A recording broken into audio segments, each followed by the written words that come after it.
Guys, welcome to Midwest Whitetail. We are in the first week of March now, and unfortunately still dealing with this harsh winter weather. I can't remember, in at least recent memory, that we've had such a sustained hard winter like this. It's been relentless. We got more snow yesterday, so it's safe to say the cabin fever has officially set in. It looks like there's an end in sight, but for now, as you can see, we're stuck in the office. Mike and I did get out the other day, and we pulled all the cameras off of our farm. And this is always one of my most exciting card pulls because I get to see what deer made it through the season. And I figured I'd just show you guys so you guys can find out along with me which deer, at least were on our farm during that point. I have 10 cameras to check here, and I'm just going to start flipping through the images, and hopefully, fingers crossed, there'll be some good bucks that made it through the Iowa's final gun seasons in January. So here, this is January 3rd.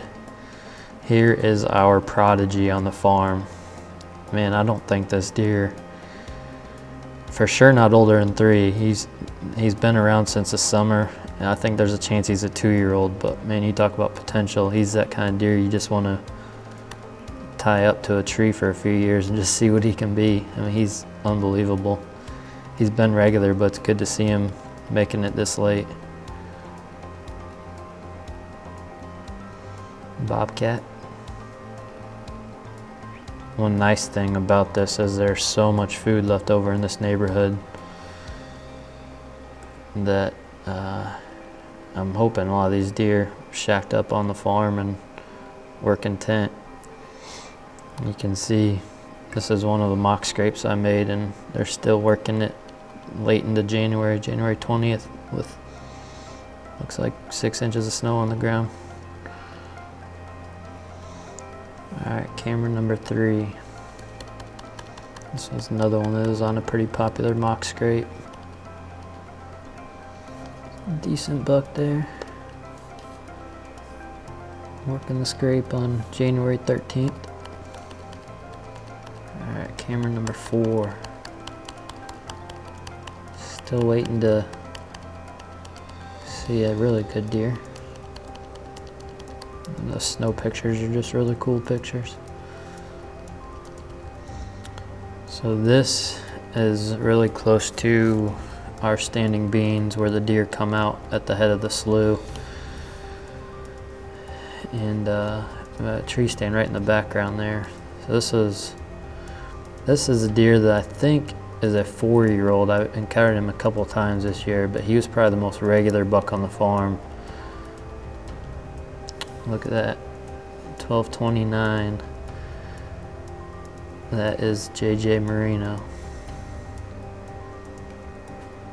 4:39 in the afternoon, walking by the stand. Probably should have been hunting that day. Hunted that stand December 25th, so 4 days after I was there, he was walking right by the stand. There's a mature buck, mature 10. Oh, that's the one that I saw that night I hunted. I self-filmed there on Christmas. That's the buck that I had come in. There's JJ Marino again. So that's January 15th. So he made it through the hunting seasons at least. Kind of a dark picture in the morning. Going back to bed. Still think that's Marino. A lot of people voted JJ, but my money's still on Marino.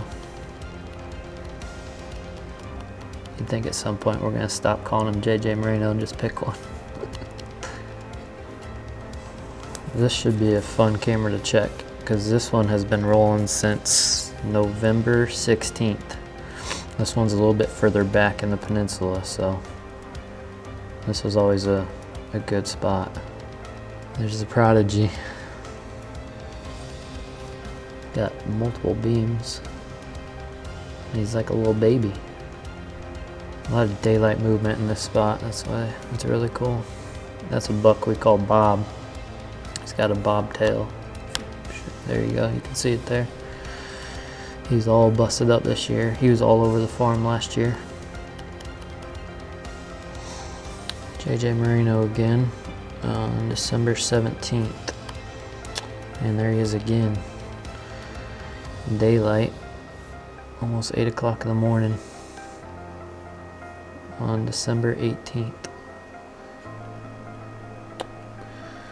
There's a good buck.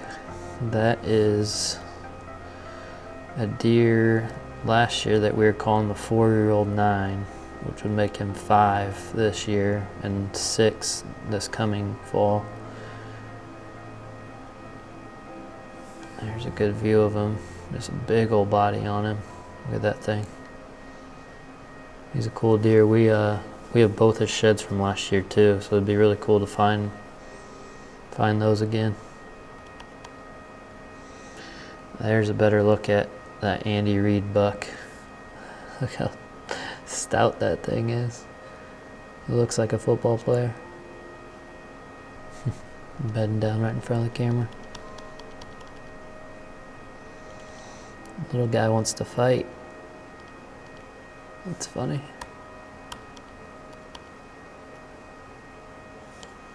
Alright, well that's it. Like I said, always cool to go through and see which bucks made it, and hopefully we can find some sheds here in the next couple weeks when the weather warms up.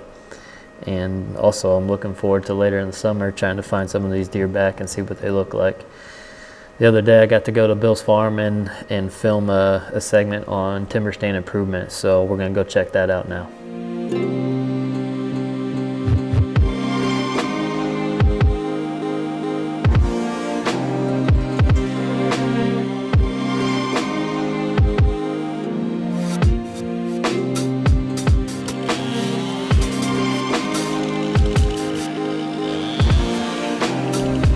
On this side on the farm, I'm going to do 3 practices.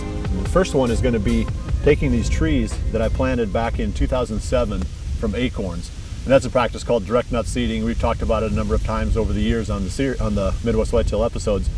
But the deer have been browsing these back. This one here is probably going to get past the deer because the very top leader doesn't have any browse sign on it. So this might be high enough now that it can get away from these deer and start to grow. But you're looking at 12 years and you got a 4.5 foot tall tree. That's not very good production. It's just because of how much pressure the deer continue to put on these. If you look around here, you're going to see thousands and thousands of trees that are 2 to 3 feet tall. That the deer, like I said, they just stay right there browsing away at the top, so it never gets that, that momentum that it needs to get past them.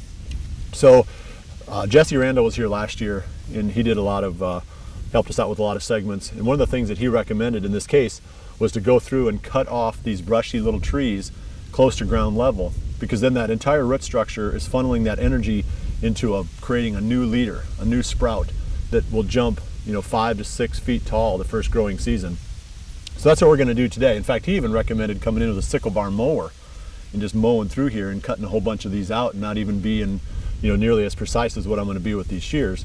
I just don't have a sickle bar mower, so I'm going to go through here and nip off a bunch of them with the shears, and then we'll check back again later in the growing season, hopefully prior to the fall episodes, and show you how this worked. So the idea is to take these scrubby trees that the deer are continuing to browse down and turn them into something that's a viable tree or a viable forest. So here's an example of one of those really scrubbed off trees. This is a 12-year-old oak tree, just like the ones behind me here. This is never going to be a tree. I mean, the deer are going to keep this thing at this height. Even if it's 40 years old, it's still going to be 2 or 3 feet tall. So just by coming in here with the shears, cutting it off right there, a little bit above ground level, this is going to turn into a tree. So one growing season is going to make a huge difference on a lot of these little bitty trees like this. And it'll be a fun experiment to come back and track this and see how much they do grow and how much the deer find them and work those sprouts down again. But you can see around here there's literally hundreds and thousands of these little bitty trees. I don't think I'm going to get to them all today. Some of these trees are really stout. I mean, this one's way bigger than my thumb. I can barely even cut it off, but yet it's still only 2 feet tall. So when those roots kick in, there's got to be a really good root structure under there. It's going to shoot that leader clear up and hopefully above the deer. One of the things I mentioned was Jesse Randall recommending using the sickle bar mower. He said that a bush hog creates too ragged of a cut and you don't get that really clean growth that comes up from it. It can actually prevent the tree from growing again. So that's why I'm using the shears. Ideally, like he said, I'd go through this whole area with a sickle bar, but I'm gonna tackle it little by little with this. Just don't use the bush hog. As tempting as that is, you're not gonna get the kind of results that you want when you're done. Over my right shoulder is an oak tree, and it's surrounded by a bunch of junk trees. There's elm, ironwood, a few assorted other trees that really don't have any value on this property. So I'm gonna release that oak tree by removing all the junk trees around it, and that will in turn allow that oak tree to flourish and do better at the expense of these trees that I'm removing.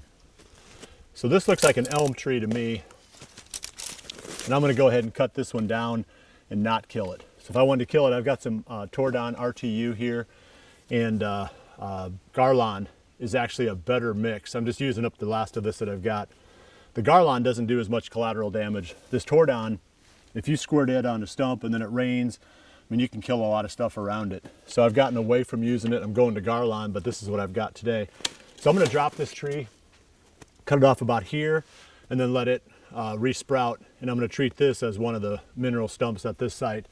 But I can see some ironwood trees here that I'm gonna have to cut down and kill, because I don't want those re-sprouting.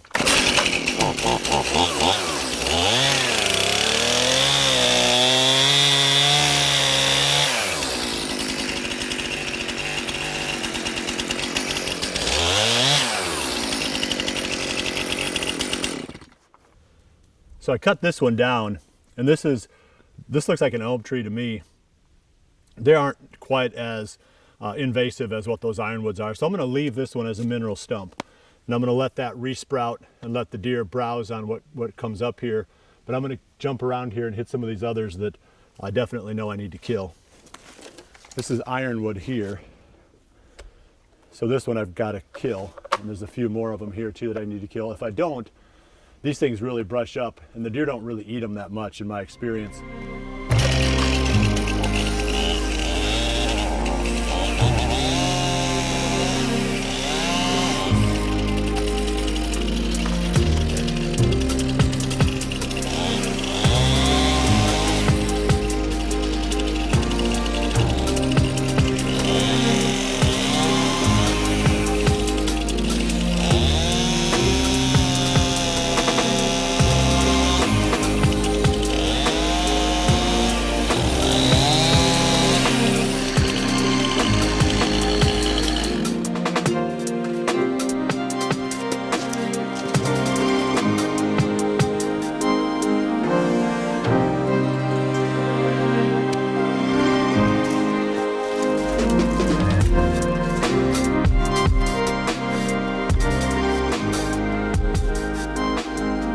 Right behind me is the third part of the property here that I'm going to focus on today.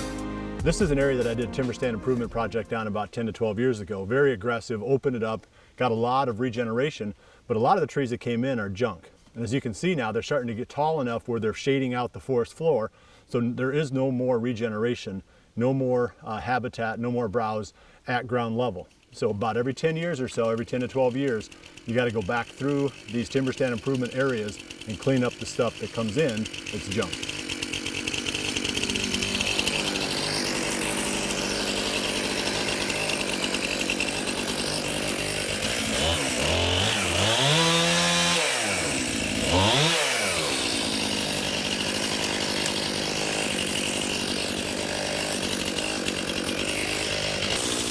Here's another oak tree right here, and it's surrounded by, I can see ironwood, I can see a few other oak trees, shingle oak, a little bit of elm, hackberry, not even sure what that is, but it's going to go. So there's a lot of trees that have come in here that are going to stunt this tree. I'm just going to lay it all back, release this tree. That'll bring the sunlight back to the forest floor, so we'll get some more browse at nose level to the deer. If you look at this spot from the distance, it looks really thick, but then you get right in here and you get down at the level where the deer is at, and you can see that there's not much here except stems. So there's not really any food here to speak of browse wise, and there certainly isn't a whole lot of cover. You know, not a lot that's going to keep the wind off them or give them a place to hide. So really, I think the biggest payoff, you know, coming right out and saying it, for timber stand improvement, for me, improving the timber is important for sure. But if you can make your farm hunt bigger, I mean, that's a huge payoff, because who doesn't want every acre on their property to be huntable? But if it's wide open and the deer can see you coming and going, there's certain places that you just can't get into because you're going to blow it all out. Well, thanks for joining us. We'll see you right back here again next week for the next episode of Midwest Whitetail. And remember to always dream big.